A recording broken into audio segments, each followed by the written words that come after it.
et invite les deux parties à trouver des plages de convergence et de concertation pour éviter les désagréments causés aux citoyens. Lamine Ba, reportage. Les allées qui séparent le bâtiment qui abrite les services administratifs et les services d'accueil des urgences sont quasi désertes. Les patients venus ce matin pour solliciter une consultation n'ont pas trouvé de médecin sur place. La grève du SAMES est passée par là. Ce patient que nous avons rencontré ce matin est venu pour se faire consulter. Sa déception est grande. Il faut qu'ils essaient de mesurer l'impact de leur grève. Ça va causer beaucoup de dégâts, surtout sur la vie des gens. La cinquantaine révolue, cet autre patient venu pour les mêmes raisons peine à dissimuler sa colère. Sous le couvert de l'anonymat, il dit sensibiliser les médecins sur un état de fait. J'invite les médecins surtout à revoir leur position. Ils doivent savoir que les gens qui sont dans l'état, la plupart, pour se faire soigner, ils vont à l'extérieur. C'est le Sénégalais lambda qui est là, qui devient victime d'eux-mêmes. Les agitations sur le front social, à l'image de ce qui se passe aujourd'hui dans le secteur de la santé, sont le fruit de promesses tenues souvent dans des contextes de campagne électorale et qui sont difficiles à tenir, explique Bachira. On voit que dans beaucoup de secteurs, tout bouge. C'est dû des promesses que nos candidats ont fait lors des élections. C'est ça aujourd'hui, c'est la conséquence de tout ça. Parce qu'il y avait trop de promesses. Et tout un chacun pensait que ces derniers-là, une fois au pouvoir, ils allaient résoudre le problème. Le contexte n'est pas propice à des postures radicales, explique notre interlocuteur sous le couvert de l'anonymat. Il est d'avis que l'État et les médecins doivent discuter pour trouver des solutions à la crise. Ce serait intéressant que l'État les écoute, mais aussi serait intéressant aussi que les médecins eux-mêmes aient raison garder. Pourquoi? Parce que tout simplement, aujourd'hui, des gens qui devaient subir des opérations ou bien des gens qui sont tellement malades et qui devaient être vus par un médecin. Rien que le fait de ne pas être vu par un médecin peut aggraver leur cas. Le mot d'ordre de grève de 48 heures observé par le SAMES est largement suivi à Ziguinchor. Les usagers des services publics de santé, plongés dans l'angoisse, exigent des solutions urgentes. Lamine Ba, Ziguinchor, Radio Futur Média. À l'hôpital Amadou Sakhir Ndiéguène de Thiès également, la grève du SAMES est largement suivie. Les rares médecins trouvés sur place assurent les urgences. Les malades qui étaient venus sont rentrés dessus parfois. Cheikh Anta Diop, reportage. Cessation de travail au niveau de tous les services de l'hôpital Amadou Sakhir Ndiéguène de Thiès. Les médecins du SAMES ont tous respecté le mot d'ordre. Ici, la grève est largement suivie. Mariama Sissoko Sow, le chef de service administratif et financier de l'hôpital Amadou Sakhir Ndiéguène de Thiès. C'est une grève de 48 heures qui commence aujourd'hui. C'est largement suivi par les médecins. Ce sont eux qui font les consultations et les actes opératoires. Même si la moitié des médecins ne travaillent pas, ça se ressent au niveau de l'hôpital. Seules les urgences sont assurées, nous confirme Dr Cheikh Ahmed Tidiane Ndiaye, le chef de service des urgences. Nous, on est organisé en secteur. C'est un service qui reçoit toutes les urgences adultes en tout cas, et infantiles, sauf les urgences de la maternité. C'est un service qui fonctionne 24 heures sur 24. Il y aura un grand impact dans la prise en charge des malades parce que depuis ce matin, on a plusieurs patients qui devaient être consultés en consultation normale qui viennent finalement au niveau des urgences. Le SAMES a mis sur la table du gouvernement une plateforme revendicative qui s'articule autour de 7 points. Mais il y a le recrutement, il y a la valorisation des salaires des retraités, il y a aussi la mise en œuvre de couverture maladie universelle, entre autres. Pendant que les médecins sont en grève, les patients venus nombreux avec leurs accompagnants étaient obligés de rentrer bredouilles très dessus. RFM Thiès, Cheikh Anta Diop. Autre secteur, vous le savez, le syndicat autonome de l'enseignement supérieur a également décrété une grève générale dans les universités à Bambey, précisément à l'université Alioune Diop. Le mot d'ordre est largement suivi, les cours sont à l'arrêt. Les étudiants étaient obligés d'aller voir ailleurs. La section SAES de l'UADB dénonce le mutisme du gouvernement sur l'essentiel de leurs points de revendication. Babacar Diouf. Les étudiants ont été obligés de retourner à leur chambre pendant que d'autres révisent sous l'ombre des arbres du campus pédagogique. Les professeurs ont déserté les amphithéâtres. Ils refusent de dérouler les activités pédagogiques habituelles. Dr Malik Touré, chargé de la communication du SAES section Bambey. Aujourd'hui, il faut noter qu'à l'université Alioune Diop de Bambey, nous avons suspendu toutes les activités pédagogiques, cours, soutenance, délibération et même toutes les activités administratives. Ces enseignants du supérieur dénoncent le mutisme du gouvernement sur l'essentiel de leurs points de revendication. Par ce gouvernement de la clause confiance du 16 décembre 2024, entre le SAES et le gouvernement. La coordination regrette aussi le mutisme et l'indifférence du MESRI à propos du préavis de grève du 13 janvier 2025 arrivé à expiration. Avec 3 points de revendication majeurs. Le premier point est la non-régularisation depuis bientôt 5 ans des pensions de retraite aux ayants cause des enseignants-chercheurs et chercheurs décédés. Le deuxième point est le non-respect par le ministère de l'Enseignement supérieur, de la Recherche et de l'Innovation de son engagement pris le 22 octobre 2024 en accord avec le gouvernement de réintroduire le décret en question. Le troisième point est le non-respect par ce gouvernement de la clause confiance du 16 décembre 2024 entre le SAES et le gouvernement. Avant eux, les étudiants de l'Université Alioune Diop de Bambey avaient dénoncé le non-respect des engagements du ministre de l'Enseignement supérieur sur la situation de l'Université. Bambey, RFM Babacar Diouf. Même décor à l'Université Gaston Berger de Saint-Louis, pas l'ombre d'un seul enseignant membre du SAES. Ils ont tous déserté l'université pour respecter le mot d'ordre. Le seul enseignant-chercheur trouvé sur place était venu répondre aux questions des journalistes. Mohamed Ouba est au micro de Ousseynou Diop. Le mot d'ordre est respecté globalement, totalement, entièrement même par les militants à l'UGB. Donc ce qui nous a conduit aujourd'hui à suspendre les activités pédagogiques ainsi que les activités administratives, les soutenances pour une durée de 48 heures. Que l'une des revendications du SAES porte sur un élément de justice sociale. Justice sociale dans la mesure où il s'agit juste pour nos collègues qui sont décédés, qui ne sont plus parmi nous, qui ont accepté avant de nous quitter de travailler davantage pour leur pension de retraite et qu'aujourd'hui ils ne sont plus parmi nous, que leurs familles exactement puissent recevoir ce qui leur est dû. Donc c'est grossièrement l'une des revendications principales de notre mouvement. En plus de ça, il y a des revendications qui portent sur le manque, l'absence criarde d'infrastructures qui rendent les conditions de travail excessivement difficiles. RFM, la radio de toute l'actualité. Dans la série de licenciements enregistrés depuis quelques mois dans plusieurs établissements publics, sociétés nationales, agences et structures assimilées, le Grand Théâtre National vient de notifier à 23 de ses employés la fin de leur collaboration. C'est après le rejet de l'offre faite par la direction générale pour un départ négocié, les sommes proposées étant jugées modiques par les travailleurs. La CNTS, qui les soutient, déclare qu'elle va saisir l'inspection du travail et n'écarte aucune forme de lutte pour rendre justice à ces travailleurs. Salimata. Au tout début de l'affaire, le directeur général du Grand Théâtre avait proposé un départ négocié pour réduire l'effectif. Selon Djibril Sarr, cette proposition a été rejetée par l'ensemble des travailleurs. Il nous avait appelé une fois.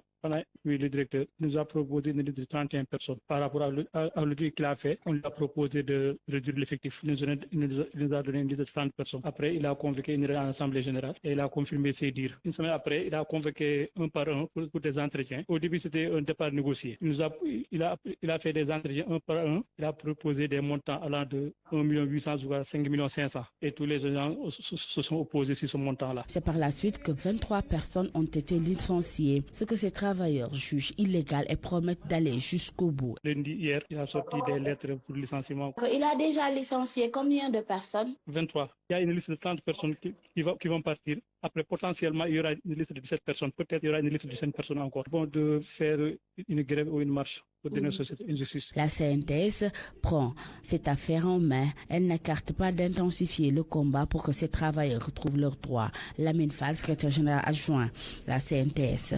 Effectivement, cette direction, quand elle est arrivée, elle a voulu donc se séparer sur un effectif de moins de 100 personnes. Vous avez su avec les délégués. Maintenant, ce que nous allons faire, nous allons saisir tout de suite d'ailleurs l'inspection du travail pour donc voir quelle est la position adoptée et organiser un point de presse dans les heures qui suivent aussi. Après ces 23 personnes, une autre liste peut suivre selon ces travailleurs qui soupçonnent un recrutement politique pour les remplacer. Une vague de licenciements donc qui est notée dans plusieurs entreprises publiques, le port autonome de Dakar ou alors le ministère de l'énergie, du pétrole et des mines, entre autres. Selon les syndicalistes que l'on a interrogés, il s'agit de licenciements abusifs qui ne respectent pas la loi. Et un inspecteur du travail que nous avons également interrogé précise qu'il y a un cadre juridique qui organise ces licenciements. C'est un dossier de Boubacar Dia. D'abord, une précision s'impose sur les types de licenciements, les licenciements pour faute et ceux pour motifs économiques. Toutes les deux procédures sont encadrées par le Code du travail, explique Hassan Ndiaye, il est inspecteur du travail. S'agissant du licenciement pour faute, il faut servir au salarié une demande d'explication. S'il répond, si l'employeur pense que la réponse n'est pas convaincante, il peut, dans ce cas, prononcer le licenciement du salarié pour faute grave ou pour faute lourde. Même dans ce cas, s'il s'agit d'un licenciement pour faute grave, l'employeur devra observer ce que l'on appelle le préavis, dont la durée dépend du statut du salarié. Après le licenciement, il y a des droits à payer aussi. S'agissant du licenciement pour motif économique, lorsque l'organisation ou bien l'entreprise rencontre des difficultés économiques, la loi aussi lui donne la possibilité de licencier des salariés pour difficultés économiques. Mais là aussi, il y a un encadrement. D'abord, c'est la réunion avec les délégués du personnel, l'exercice des bons offices de l'inspection du travail et ensuite le licenciement en se fondant sur des critères objectifs. Donc, s'il y a un licenciement pour motif économique, on doit choisir les salariés qui doivent partir en se fondant sur des critères objectifs. Toutefois, des syndicalistes dénoncent des séries de licenciements qui ne respectent pas les cadres juridiques prévus par la loi. Papa Birama Diallo est le chef du département du dialogue social de l'UNISAS. Un certain nombre de ministères ou d'administrations publiques des entreprises publiques comme le port autonome de Dakar, ils ont procédé à des licenciements de manière directe, sans informer, sans notification, pour dire simplement que c'est des recrutements politiques, à caractère politique. Parce que c'est des mesures qui ont été prises à 6 mois des élections sur une base purement clientéliste. Ils considèrent que c'est un abus. Ils ont arrêté les contrats de façon abrupte. Et ça, nous ne pouvons pas le concevoir, nous ne pouvons pas l'accepter. Mais toujours est-il que la loi priorise les licenciés pour motifs économiques en cas de nouveau recrutement. L'inspecteur du travail, Hassan Ndiaye. Si vous licenciez quelqu'un du fait des difficultés économiques ou bien d'une réorganisation intérieure, il dispose d'une période d'embauche de 2 ans. Vous ne pouvez pas recruter une autre personne pendant 2 ans. Qui ont été licenciés disposent de la priorité dans cet emploi-là. Et là aussi, la réalité du motif économique est appréciée par les tribunaux du travail. Une vague de licenciements secoue le port autonome de Dakar, le ministère de l'Énergie, du Pétrole et des Mines. Le dernier cas en date, c'est au commissariat à la sécurité alimentaire et à la résilience au ministère de la Famille et des Solidarités. Les centrales syndicales appellent à renouer le fil du dialogue. À 12h15, allons à l'Assemblée nationale où la conférence des présidents se réunit actuellement. À l'ordre du jour, l'examen des affaires en instance. Selon des sources proches de cette réunion donc porte sur les projets de loi déposés par le gouvernement et l'organisation du plan de travail et des commissions. Et puis, le député Thierno Alassane Sall va déposer cet après-midi une proposition de loi pour l'abrogation de la loi d'amnistie relative aux événements entre 2021 et 2024. Selon le député, les atrocités commises au Sénégal ces dernières années s'inscrivent dans la catégorie des crimes qui ne peuvent rester impunis. Évoquons maintenant l'audit des finances publiques à Bambey. L'Union du monde rural se désole de la situation des finances publiques et invite le gouvernement à faire toute la lumière sur ces scandales présumés qui seraient à l'origine de la précarité notée dans le monde rural. Modou Diouf, président de l'Union du monde rural, au micro de Babacar Diouf. La Cour des comptes vient de publier le rapport d'évaluation de la situation financière du Sénégal, sacrifiant ainsi à la tradition par une recommandation de l'UEMOA. Le résultat final dépeint une situation grave, horrible et alarmante au vu des nombreux manquements et irrégularités constatés. Pour toutes ces raisons, nous devons nous féliciter de cet exercice qui participe à l'information des populations sur la grave situation que vit le Sénégal, mais aussi les nombreuses conséquences fâcheuses qu'elle entraîne. Cependant, cette situation nous inspire des commentaires, principalement sur la nécessité pour nos gouvernants actuels de diligenter toutes les procédures pour que les fautifs soient traduits, jugés par les juridictions adéquates et que des sanctions exemplaires puissent suivre pour que nul n'en ignore. Au moment où nos gouvernants dilapidaient les ressources du pays, le monde rural était confronté à un manque criard d'eau potable et laissé à la merci des fermiers, mais aussi à un manque d'infrastructures éducatives, sanitaires, routières et sécuritaire. Il faut que les voies de conséquences qui sont apparues mènent vers des voies de droit et que justice se fasse avec célérité. Venons-en maintenant aux mesures d'austérité annoncées par le gouvernement. La baisse des salaires jugés élevés dans les directions et agences publiques, un sujet particulièrement sensible pour faire face aux défis économiques et à la pression sociale grandissante. Un pari qui semble être risqué pour le régime du président Diomaye Faye pour réduire les dépenses publiques et optimiser la mobilisation des recettes fiscales. Ses prédécesseurs ont tenté le coup sans grand succès et ont finalement opté pour la hausse des salaires des fonctionnaires et la suppression de certaines indemnités, notamment sous Macky Sall.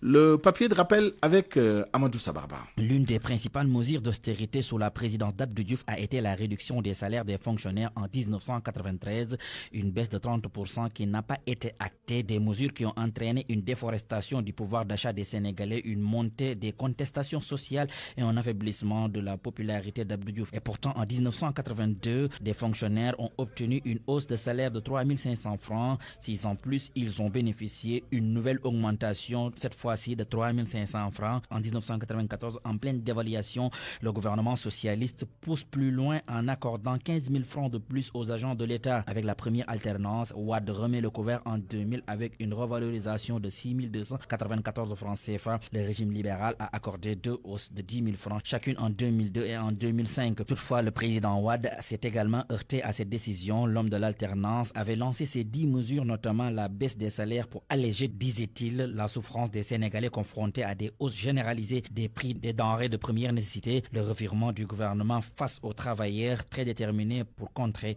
cette idée. Macky Sall n'a pas baissé les salaires des fonctionnaires, mais la suppression de certaines indemnités. Des hausses notables dans la fonction publique ont été notées, notamment dans les secteurs de l'éducation, de la santé et d'autres fonctions publiques stratégiques. Cependant, ces hausses ont été parfois jugées insuffisantes face à l'augmentation du coût de la vie qui a entraîné des grèves et des manifestations de la part des syndicats. Avec cette situation économique du pays, le secrétaire général de l'actuel gouvernement dirigé par Ousmane Sonko a annoncé plusieurs réformes, dont une baisse des salaires des fonctionnaires. Et puis cette question, Ahmadou Al-Aminou Lo était-il au courant de la situation économique catastrophique du pays sous Macky Sall?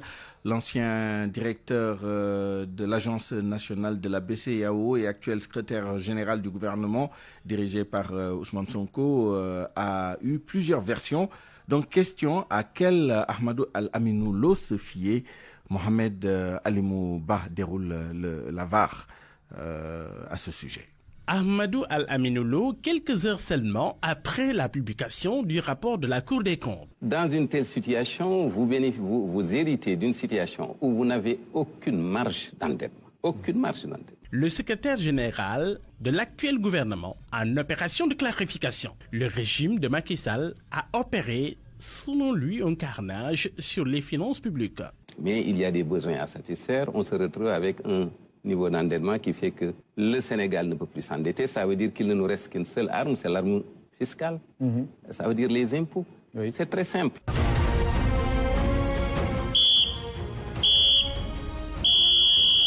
Mais à quel Aminou Lo se fier? Et pour cause. 2019, l'ancien directeur général national de la BCEAO nous disait exactement le contraire sur les finances publiques de notre pays. Gis nañ ne 2019 réew mi alalam yokku na 6%, mooy téeméer bu ne juróom benn. At mi ñu ne yaakaar nañ ne dana yokku 6,8%. loolu nag dafa bokk ci taux de croissance yi gën a rëy ci àdduna. booy xool li ñuy wax ndax ab dëkk ngi jëm kanam, ñun ñoo ëppale taux de croissance ci àdduna bi. Mais où était donc Ahmadou Al-Aminou Lo lorsque le régime de Macky Sall faisait exploser la dette?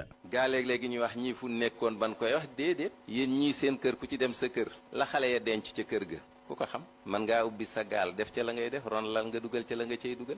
Je ne savais pas. Et pourtant, moins d'une semaine après cette version, Al-Aminou Lo dit exactement le contraire. Personnellement, moi-même, j'ai eu à passer les messages qu'il faut. Vous avez eu à le faire en tant que directeur national de la BCEAO? J'ai eu à le faire en tant que directeur national de la BCEAO. Nous avons eu à lancer les alertes. Ça, j'ai eu à le faire moi personnellement avec les ministres concernés. L'actualité internationale. Le journal international avec vous, Anna Rocha. Bonjour. Bonjour Souleymane, bonjour à tous. La Gambie fête ce mardi le 60e anniversaire de son indépendance. Une cérémonie est prévue dans la capitale Banjul avec une série de défilés dans l'enceinte du McCarthy Square, un festival de musique ainsi qu'un match de lutte. Ce 18 février coïncide avec la date du changement de régime qu'a connu la Gambie en février 2017. Adama Barrow prêtait serment mettant fin à 22 années de dictature. Il a été réélu en décembre 2021 pour un deuxième mandat. En termes de bilan, la liberté d'expression, la liberté d'association et la paix dans le pays sont cités parmi les principales avancées de l'ère Barrow. Les points noirs restent tout de même l'absence d'opportunités économiques, le manque de transparence dans la gestion des ressources publiques, mais aussi l'absence de poursuites. La Gambie est classée 96e sur 180 en termes d'indice de perception de la corruption. Au Togo, la CENI a rendu public les premiers résultats des élections sénatoriales. Avec 108 sièges sur 113 à l'Assemblée, le parti au pouvoir obtient une majorité écrasante. Des partis de l'opposition ont toutefois boycotté le scrutin. Le récit de Soda Cham. Ce résultat garantit à Faure Gnassingbé de prendre la tête du gouvernement une fois le Sénat installé. Président depuis 2005, après avoir succédé à son père Gnassingbé Ayadema, il pourrait ainsi rester aux commandes du pays sous une autre fonction. Des partis de l'opposition comme l'Alliance nationale pour le changement et les forces démocratiques pour la République ont boycotté le scrutin. Ils dénoncent une élection jouée d'avance. Rappelez que cette élection s'inscrit dans le cadre de la réforme constitutionnelle de mai 2024 qui a instauré un régime parlementaire et supprimé l'élection du président au suffrage universel. Désormais, le chef de l'État sera élu par les députés et sénateurs réunis en congrès, tandis que le pouvoir exécutif reviendra au Premier ministre, qui doit être le leader du parti majoritaire à l'Assemblée nationale. Les partis d'opposition et plusieurs organisations de la société civile dénoncent une réforme taillée sur mesure pour permettre à Faure Gnassingbé de se maintenir au pouvoir au-delà de 2025, alors que l'ancienne constitution lui imposait un dernier mandat. Le camp présidentiel justifie cette transition par un renforcement de la représentation politique et une modernisation des institutions. En Côte d'Ivoire, Charles Blé Goudé continue de réclamer un dialogue politique au gouvernement à moins de 10 mois de la présidentielle. Le Congrès panafricain de la jeunesse et des peuples a organisé lundi à Abidjan la cérémonie de présentation des vœux à son leader, Charles Blé Goudé. Il a profité de l'occasion pour réclamer de nouveau le dialogue politique au nom de toute l'opposition ivoirienne. La correspondance de Gobia Yabi. Charles Blé Goudé, président du COJEP, a réaffirmé son désir de dialoguer avec le gouvernement sur les questions relatives aux présidentielles de 2025. Nous, opposition, avons demandé un dialogue politique pour que toutes les questions relatives aux prochaines élections soient discutées sur la table des discussions et des dialogues. C'est ce que nous avons demandé. Il y a des faiseurs d'opinion sur des plateaux de télévision pour moquer l'opposition qui disent mais que l'opposition crée les rapports de force. Ils pensent qu'en disant ça, eux, ils se moquent de nous comme ça. Non. Je voudrais dire à ceux-là, eux, ils peuvent parler comme ça. Mais ce n'est pas par faiblesse que l'opposition de Côte d'Ivoire demande le dialogue. C'est en regardant dans le rétroviseur de notre histoire récente que nous demandons le dialogue. Des rapports de force qui ont été créés en 2010, en 2002, en 2005 avec des fusils pour contraindre l'ancien pouvoir à aller signer des accords hors de la Côte d'Ivoire. Eux, ils l'ont fait. Nous ne le ferons pas. Ceux qui dialoguent et qui appellent au dialogue ne sont pas ceux qui sont faibles. C'est ceux qui sont forts. Et ce n'est pas moi qui le dis. C'est celui dont tout le monde se réclame aujourd'hui, le président Houphouët-Boigny, qui l'a dit en son temps. C'est pourquoi je voulais en appeler à leur sens de la responsabilité. Créons le cadre de discussion. Discutons et convoquons et adressons toutes les questions, même celles qui fâchent. Pour rappel, en décembre dernier, le porte-parole du gouvernement ivoirien avait déclaré qu'un autre dialogue politique national n'était pas nécessaire, restant ainsi sourd à la main tendue de l'opposition. À 9 mois des présidentielles de 2025, l'opposition continue de réclamer la prolongation de la révision de la liste électorale et remet en cause la neutralité de la commission électorale indépendante. Gobia Yabi, Abidjan, RFM. L'ONU accuse le M23 d'avoir exécuté des enfants à Bukavu. Le Haut Commissariat de l'ONU aux droits de l'homme a confirmé des cas d'exécution sommaire d'enfants par le groupe armé après son entrée dans la ville de Bukavu à l'est de la République démocratique du Congo. L'organisation demande au Rwanda et au M23 de veiller à ce que les droits humains et le droit humanitaire international soient respectés. Un mot sur le souverain pontife. sportif. Après l'hospitalisation du pape François, le Vatican annule ses engagements prévus le week-end prochain. Cela fait 5 jours que le souverain pontife est hospitalisé pour une infection respiratoire.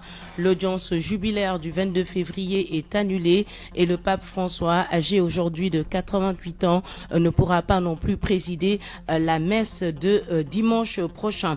Une note de culture avant de se quitter, Souleymane, c'est finalement la chanteuse guinéenne Queen Rima qui remporte le prix découverte RFI 2025. Elle fait du dancehall et c'est la 3e fois qu'elle était finaliste du concours présidé cette année par la chanteuse béninoise Angélique Kidjo.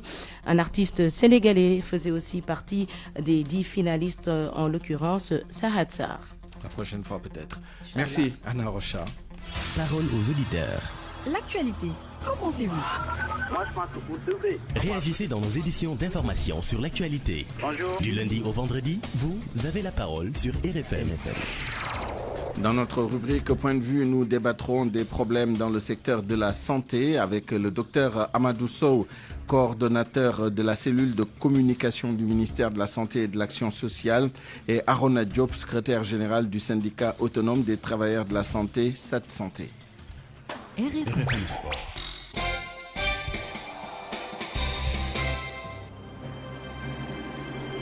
L'actualité des sports avec vous, Malal Junior Diagne. Bonjour. Bonjour Souleymane. Préparation de la CAN des U17, le Sénégal participe à un tournoi au Maroc. C'est pour donc mieux préparer cette Coupe d'Afrique des Nations de football qui fait partie des objectifs du Sénégal pour les différentes catégories. En Coupe d'Afrique des Nations, Sodecham s'est intéressé sur le programme des Lionceaux. Un tournoi amical qui entre dans le cadre de la préparation de la Coupe d'Afrique des Nations des U17 et qui est très important aux yeux du sélectionneur des Lionceaux, Pape Ibrahima Faye. Ce tournoi est important parce que ça entre dans le cadre de la préparation du tournoi final qui aura lieu fin mars, qui sera donc la Coupe d'Afrique des moins de 17 ans. Donc c'est très important pour nous. Ça entre donc dans le plan d'action de notre préparation de la Coupe d'Afrique des moins de 17 ans. Donc c'est un tournoi très important. C'est aussi un tournoi qui sera très relevé vu que toutes les équipes qui y participent seront au rendez-vous de la CAN des U17. Donc en l'occurrence l'Égypte, le Maroc et la Zambie qui sont dans d'autres championnats, dans d'autres cultures footballistiques. Donc les rencontrer ne fera que donc nous enrichir et développer notre connaissance et notre expérience footballistique. Nous avons pris ce tournoi à bras ouverts et remercions dans un premier temps la Fédération marocaine de football, mais aussi la Fédération sénégalaise de football qui n'a ménagé aucun effort pour nous mettre dans des conditions de préparation idoines. Le Sénégal affronte la Zambie ce mardi au complexe Mohamed VI, puis le Maroc et enfin l'Égypte. Rappelez que le Sénégal est logé dans la poule C pour la CAN U17 qui va se dérouler du 30 mars au 19 avril 2025 au Maroc. Parlons toujours de la petite catégorie et de leur formation avec les responsables de la FIFA qui sont à Dakar en collaboration avec la direction technique nationale pour une session de formation de 2 jours avec les différents responsables des académies et autres écoles de football. L'objectif, c'est d'harmoniser la politique de formation pour avoir les résultats au sommet. Davy Powell, c'est responsable du pôle management des académies à la FIFA, que nous écoutons. Je pense qu'au Sénégal, c'est la première fois qu'on fait ça. Toutes les académies, les centres de formation, les écoles de foot sont ici. Et aussi la fédération et aussi les entraîneurs, l'équipe nationale. C'est pour connecter. Ça, c'est l'objectif. Améliorer le système d'académie en Sénégal et améliorer aussi le lien entre la fédé et les clubs, les académies. Ça, c'est l'objectif les 2 jours ici en séminaire. 5 pilotes dans le projet. Donc, il y a un pilote ici en Sénégal, mais aussi au Maroc. Et un pilote en République de Tchèque. Sénégal, il y a beaucoup de potentiel. Il y avait déjà beaucoup de succès au Sénégal, mais c'est la fondation, la structure qu'on va améliorer. Donc, nous pensons avec aussi FIFA et Anthony Bafo, le TDS League, il y a beaucoup de potentiel pour améliorer et créer le lien entre les écoles de foot, les académies et les centres de formation. Ligue des champions, les matchs retour des barrages aujourd'hui. Avec à 17h45 l'AC Milan qui reçoit à San Siro l'équipe de Feyenoord de Rotterdam à 20h. Benfica contre l'AS Monaco, Bayern Munich contre Celtic Glasgow, Club de Bruges qui joue contre l'équipe de l'Atlanta Bergame. La suite de ces barrages demain également, même heure avec cette rencontre attendue entre le Real de Madrid et Manchester City. Merci Malal Junior Diagne. Avant d'aller au bureau, avant de commencer votre journée et que vous dégusterez tout au long de la journée, voilà ce qu'il vous faut. Le café Toraldo. De pur Arabica, les meilleures graines sélectionnées par des experts du café. Existe en capsule ou en emballage classique. Une expérience de dégustation exceptionnelle à faire vibrer vos papilles. Découvrez la diversité des cafés Toraldo. À chacun son Toraldo. Pour vos commandes, appelez au 78 717 11 11 ou au 76 456 12 13. Nos produits sont disponibles partout au Sénégal. Le must du café, c'est des cafés Toraldo. Café Toraldo, le must du café, vous offre la revue de presse. La presse du jour est lue pour nous par Mohamed Ali Mouba.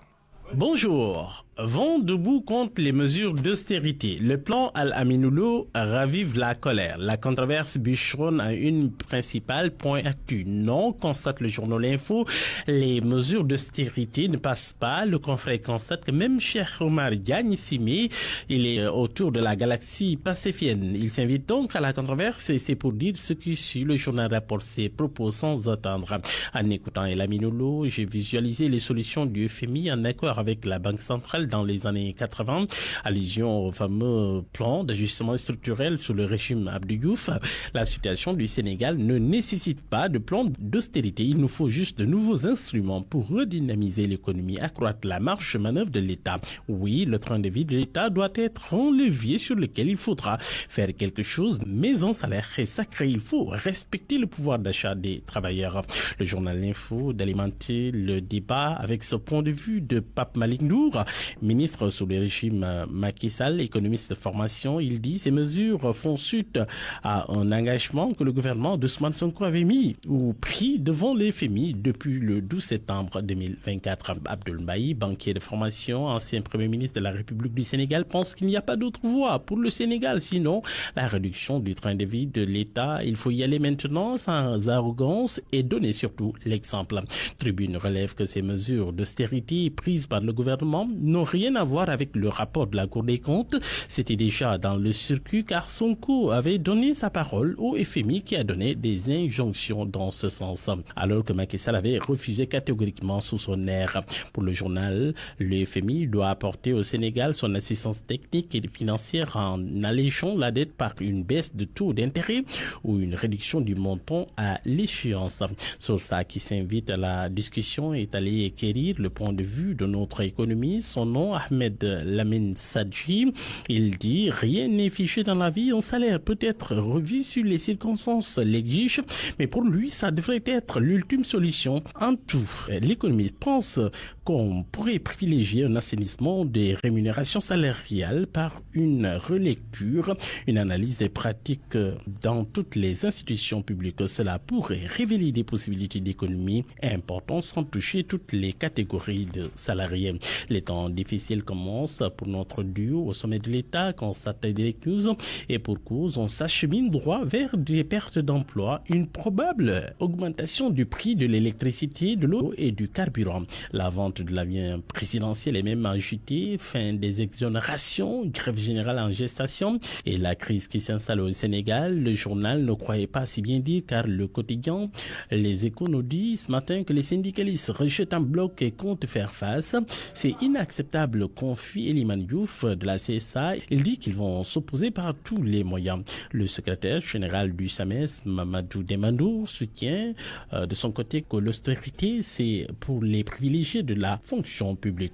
Personne ne l'acceptera. Les autorités sont attendues donc sur des solutions et non sur des incantations, dit de son côté le secrétaire général du QCM Ngossara. Mais déjà, le pays se met à l'heure du chaos, constate l'observateur. Partout c'est difficile. Le journal pointe le secteur de la santé avec un système à bout de souffle, avec des vies en péril. Dans le supérieur, l'inertie de l'État face à la révolte syndicale. Le régime Diomaye Sonko face à un front social en ébullition, en feu. Ménage dans le dur, syndicat sur le qui-vive, les économistes Dr Souleymane Keita et Morga Sama, tous enseignants-chercheurs à l'UCAD, confient à Sud Quotidien la formule, l'alchimie de sortie de crise. En attendant, dans le secteur de la santé, grève générale à partir d'aujourd'hui, 48 heures de paralysie dans les hôpitaux. Le SAMES exige l'application du protocole d'accord, mais face à cette grogne des syndicats, le journal Source pense que Diomaye et Sonko amorcent déjà la reculade.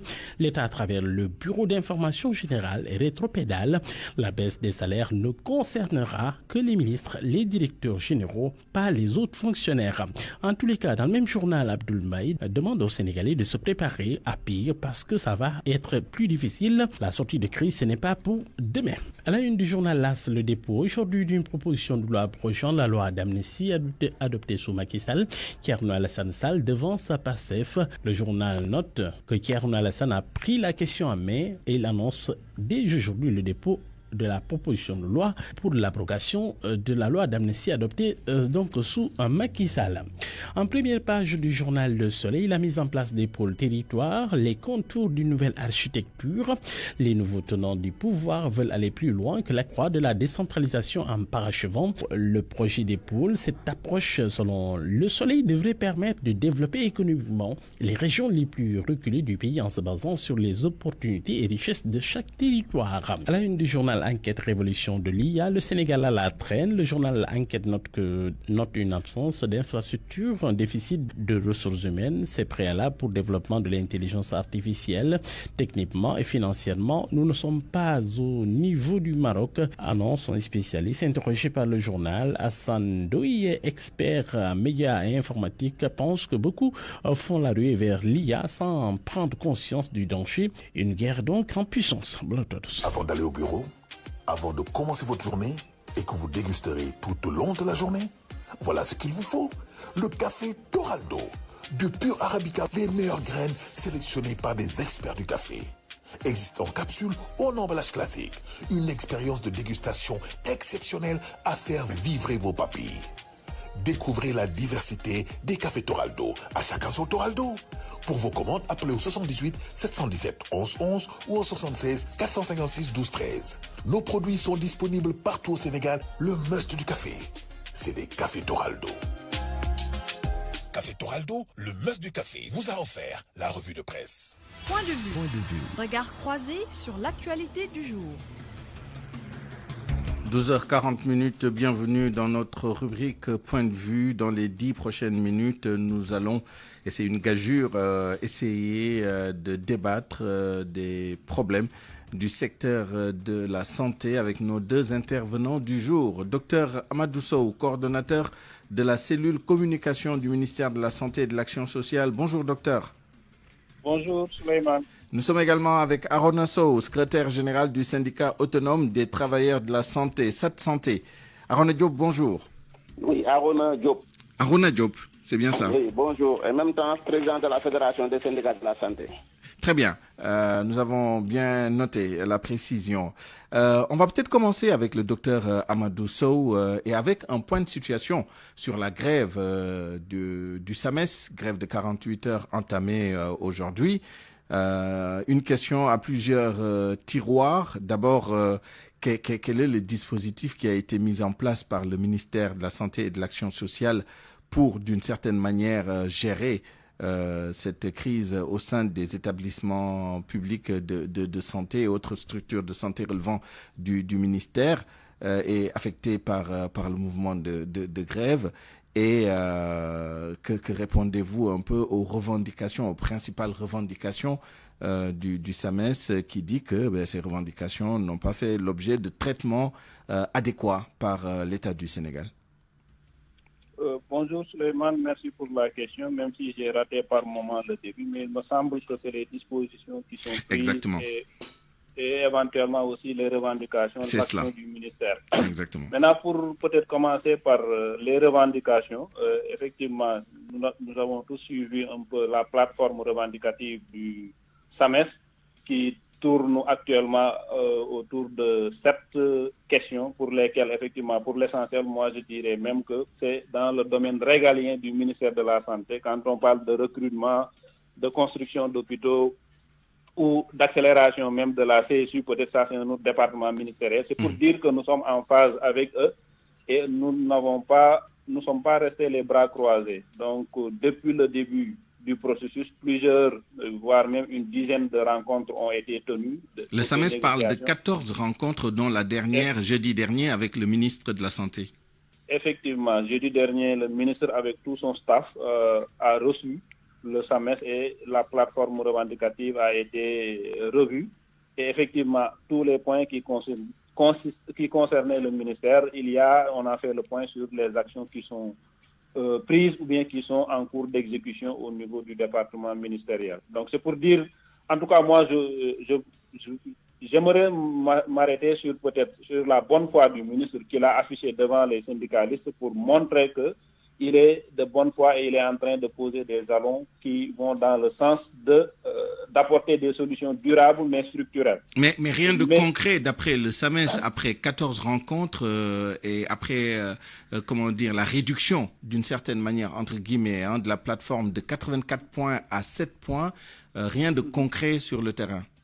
Maintenant, ce qu'il faut savoir, comme je disais, on ne peut pas peut-être occulter le contexte actuel dans lequel nous sommes. Déjà, ces rencontres-là, pour la plupart, peut-être c'est avec un précédent gouvernement, il y a une continuité de l'État, effectivement, mais il a fallu du temps pour que les gens puissent peut-être s'imprégner du dossier et de poser les jalons. Donc le contexte, on ne peut pas l'occulter.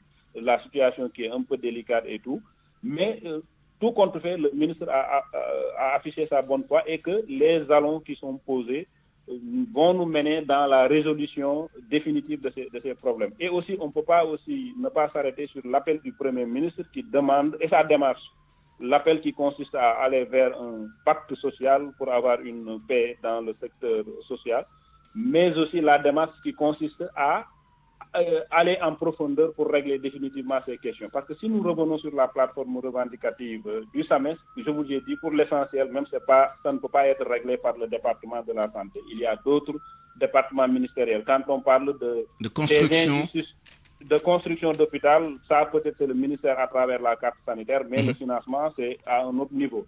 Mais je veux m'arrêter même sur les injustices dans le traitement salarial, les rémunérations. Là, je pense qu'il y a un travail de fond que le gouvernement est en train d'engager et ce sera valable pour tous les secteurs. Les régimes d'indemnité. Alors, c'est l'une des revendications avec la construction d'autres hôpitaux.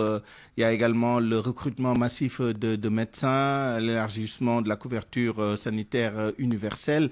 Il y a un point qui interpelle directement et politiquement votre ministre, c'est la gestion des ressources humaines avec les accusations de préférence données aux militants de PASTEF dans le recrutement pour certains postes de responsabilité. Le SAMES regrette que le ministère n'ait pas saisi l'opportunité des appels à candidature prônés par le nouveau régime pour justement procéder à ces nominations. Bon, sans pour autant verser dans une polémique, je pense qu'au cours de la réunion précédente, le jeudi passé, le ministre, effectivement, quand cette question a été évoquée, d'une manière assez humble, il a dit qu'il prenait acte de cette revendication. Donc, même s'il a un pouvoir discrétionnaire qui lui permet de choisir conformément à la loi des personnes à qui il fait confiance, et j'en veux pour preuve, pour moi-même, d'aucuns me taxeront de quelqu'un qui n'était pas peut-être, ou qui n'est pas du projet ou de PASTEF. Et pourtant, j'ai été recruté parce que peut-être ils ont pensé que j'avais les compétences pour gérer ce poste-là. Je rappelle que vous êtes le coordonnateur de la cellule de communication du ministère de la... Excusez-moi, docteur Amadou Sow, je vous redonnerai la parole tout à l'heure, notamment pour répondre au deuxième volet de la question, c'est-à-dire la prise en charge par le ministère de la situation d'aujourd'hui, c'est-à-dire la grève du SAMES dans les hôpitaux et autres structures de santé publique.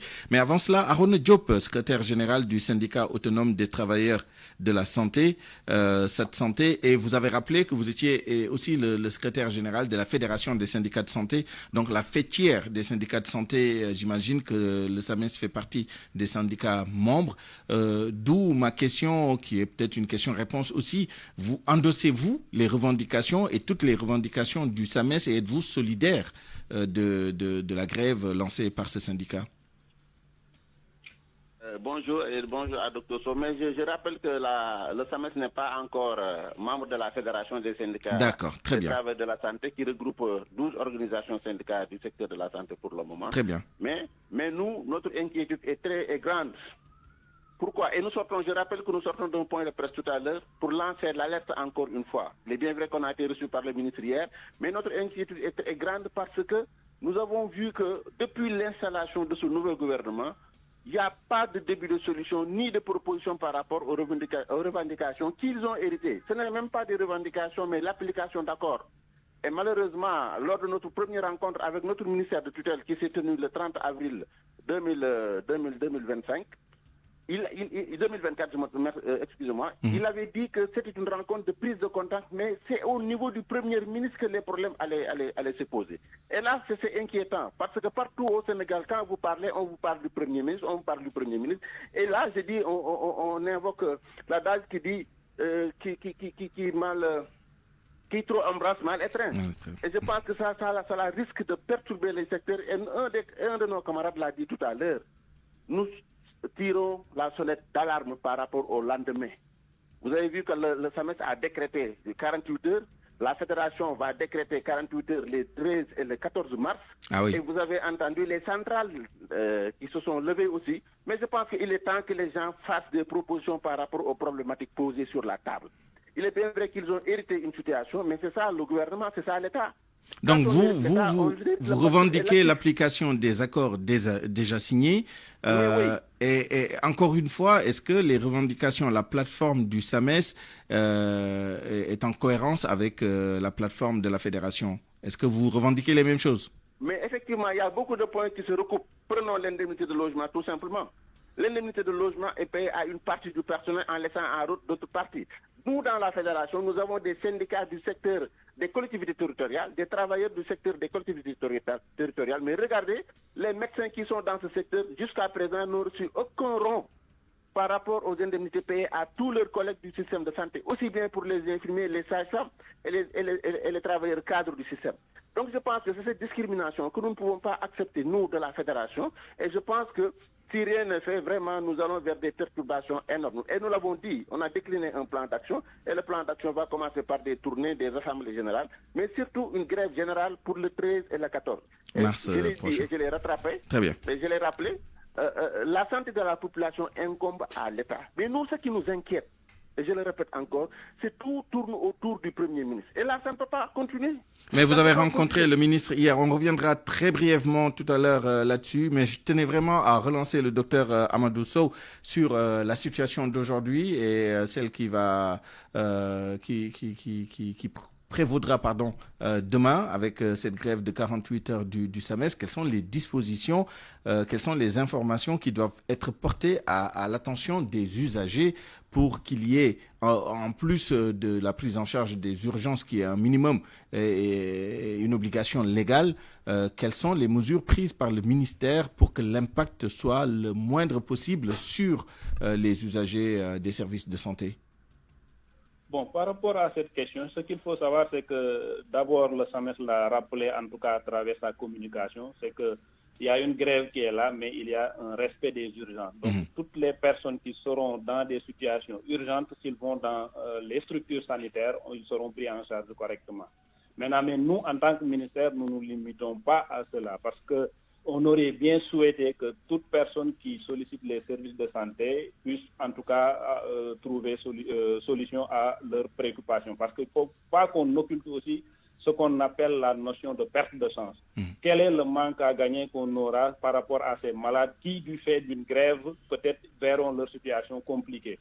Donc cela aussi, c'est des choses pour lesquelles peut-être nous invitons en tout cas les collaborateurs qu'on puisse réfléchir davantage. C'est pourquoi je dis nous avons tous intérêt à régler définitivement ces questions-là parce que le secteur de la santé, c'est un secteur assez sensible. Même arrêter, reporter une consultation peut avoir un effet néfaste plus qu'on peut l'imaginer. Donc c'est vraiment pour dire qu'actuellement, par rapport à votre question, toute personne qui a besoin d'une manière urgente des structures de santé, ils trouveront sur place des personnes qui vont les prendre en charge. Et maintenant, si l'autorité devrait être amenée à prendre des dispositions pour que peut-être il y a rupture de la continuité de service, là, la loi a permis des réquisitions et autres. Des réquisitions. On peut aller jusque-là, mais pour le moment, ce n'est pas le cas. Merci, Dr Amadou Sow, coordonnateur de la cellule de communication du ministère de la Santé et de l'Action sociale. En 30 secondes, Harouna Diop, secrétaire général du syndicat autonome des travailleurs de la santé et de la F2S. Alors, est-il envisageable que les syndicats revoient leurs revendications à la baisse eu égard à la conjoncture actuelle, à la situation qui a été décrite, notamment en matière de finances publiques et de situation économique du pays? Moi, je pense que nous n'avons aucune revendication sur la table. Je pense que c'est un problème de compréhension qu'on évite. Nous demandons l'application. Nous avions posé des revendications, on a discuté avec l'État, on a trouvé des accords et les deux parties ont signé. Oui, mais comme on dit, à l'impossible, nul n'est tenu. Est-ce que l'État est en mesure de respecter, comme vous le souhaitez, la totalité des engagements pris? Est-ce qu'il ne faudrait pas revoir un peu la voilure à la baisse? Ça veut dire que ça, nous avons dit que ceux qui ont signé sont des responsables. Ils ont signé en âme et conscience. Et nous, on a même accepté des choses vraiment parce que nous avons dit que c'est possible d'avoir ça aujourd'hui. Et les autres problèmes, on les remet au lendemain. C'est ce qu'on a fait. Maintenant, nous, ce que nous disons, je ne sais pas si vous me comprenez, c'est la discrimination. Ça, on ne peut pas revenir là-dessus. Vous ne pouvez pas être deux personnes dans la même situation. On paye à celui ses indemnités et on dit à l'autre on ne le paye pas. Comment vous pouvez l'expliquer? On vous a bien compris. On n'a pas une nouvelle revendication. Merci beaucoup. On a bien compris que c'est une préoccupation centrale, cette question de l'égalité de traitement ou de l'équité de traitement. Merci, on vous retrouve tous les deux dans la version Wolof de ce débat tout à l'heure. À 12h54, c'est la fin de cette édition que je vous remercie d'avoir suivi. Merci à toute l'équipe qui m'a aidé à la préparer et à vous la présenter. Ella Jundiogudien à la rédaction en chef, Mama Stoukan à la réalisation, à la mise en onde, Abdoulaye Diop à la production, Aliounba. À 13h, retrouvez El Hashim Diogudien pour le grand journal en Wolof. D'ici là, excellente suite des programmes. Au revoir.